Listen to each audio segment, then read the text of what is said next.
بسم اللہ الرحمن الرحیم۔ فیصل آباد کے علاقے جڑاں میں توہین قرآن کے مبینہ واقعے کو بنیاد بنا کر بلوائیوں نے عیسائی کمیونٹی کی بستیوں کو گھیر کر تباہی پھیلا دی۔ 6 گرجا گھروں سمیت درجنوں گھروں کو نظر آتش کیا گیا اور سینکڑوں افراد بے گھر ہو کر کھلے آسمان تلے پہنچ گئے۔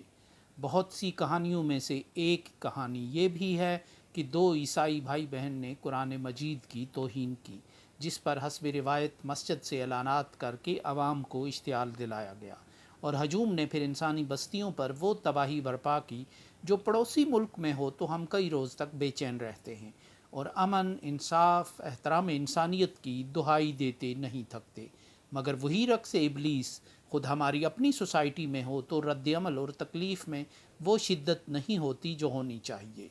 سب سے افسوسناک بات یہ ہے کہ جب ہجوم اپنا کام کر رہا تھا تو پولیس خاموش تماشائی بن کر بیٹھی تھی اور ہجوم کو مشتعل کرنے کے لیے کسی سرگرمی کا مظاہرہ نہیں کر رہی تھی۔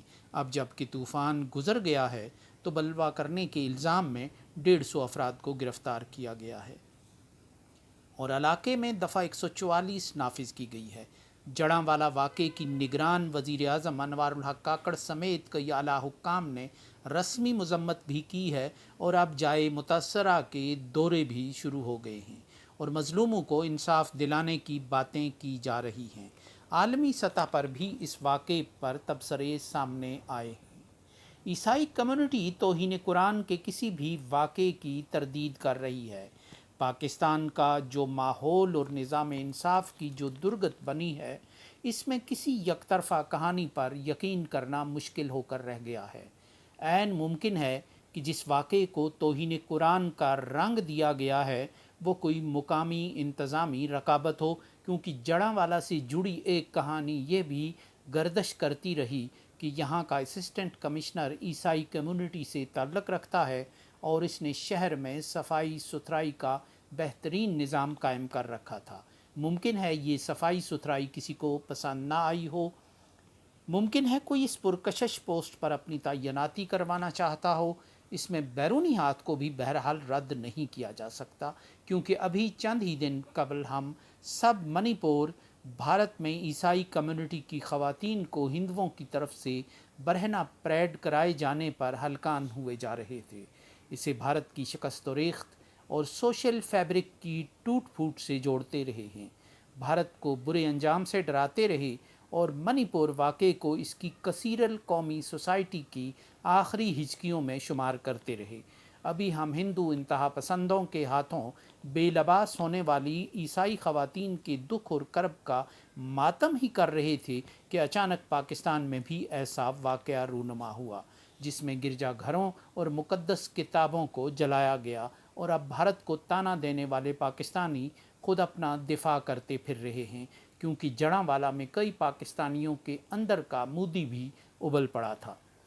پاکستان کا تہ در تہ نظام اور پرپیچ راہیں یہ بتا رہی ہیں کہ حقیقت وہ نہیں جو بظاہر نظر آتی ہے۔ اس نظام میں جو چیزیں بظاہر نظر آتی ہیں، حقیقت میں وہ ایک رخ ہوتا ہے، اصل کہانی تصویر کے پیچھے اور دوسرے رخ پر ہوتی ہے۔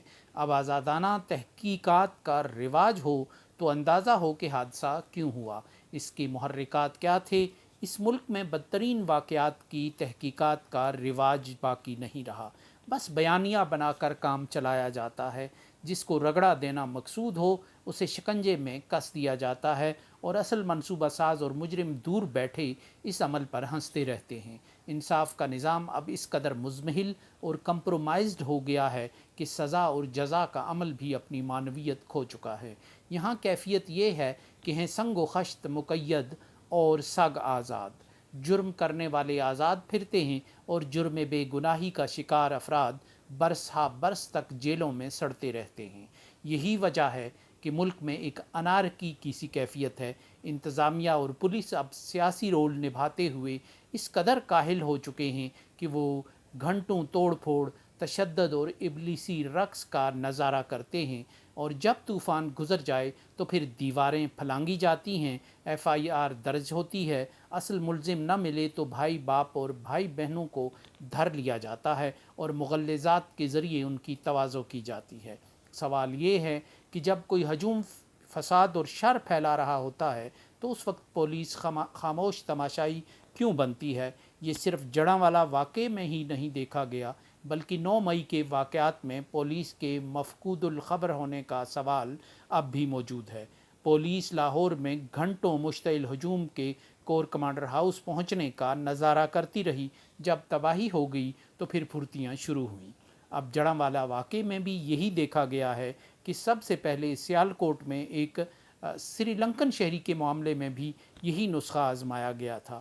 اس وقت بھی ہجوم نے پاکستان کے نام کو مزید بدنام اور یہاں کے نظام انصاف کو مزید بے نقاب کیا تھا۔ اب جڑاں واقعے کے ذریعے پاکستان کو بھارت کی ساتھ ہی کھڑا کیا گیا کہ دونوں میں اقلیتوں کے ساتھ ایک جیسا سلوک ہوتا ہے۔ پاکستان میں سے قانون کی جو گرفت ہے وہ ڈھیلی پڑی ہے۔ ہجوم کے انصاف کا یہ بھونڈا انداز رواج پا چکا ہے۔ یہ اسلام کی کون سی خدمت ہے جو رسول خدا صلی اللہ علیہ وآلہ وسلم کے احکامات کی خلاف ورزی کر کے ہو رہی ہے؟ اور یہ قرآن کی کون سی محبت ہے جو قرآن کی ہدایات اور احکامات کی خلاف ورزی کیے بنا نہیں جاگتی؟ اسلام میں اقلیتوں کو مقدس امانت کا درجہ حاصل ہوتا ہے۔ ان کی جان و مال، عزت و آبرو اور مذہبی شعائر اور مقامات کی حفاظت معاشرے کی اجتماعی ذمہ داری ہوتی ہے اور حکومت بھی اس ذمہ داری کو نبھانے کی پابند ہوتی ہے۔ اس کے برعکس رویے کا اسلام سے کوئی تعلق نہیں۔ آخر کس نے یہ فیصلہ کرنا ہوتا ہے کہ توہین ہوئی ہے یا نہیں؟ یہ حق لاؤڈ اسپیکر کا ناجائز استعمال کرنے والے کسی فسادی کو دیا جا سکتا ہے، نہ مذہبی نعرہ زن ہجوم کو دیا جا سکتا ہے۔ اس ملک میں جیسے تیسے قوانین موجود ہیں، عدالتیں بھی قائم ہیں، اور قانون ہاتھ میں لینے کی بجائے عدالت کا دروازہ کھٹکھٹانا ہی درست طریقہ ہے۔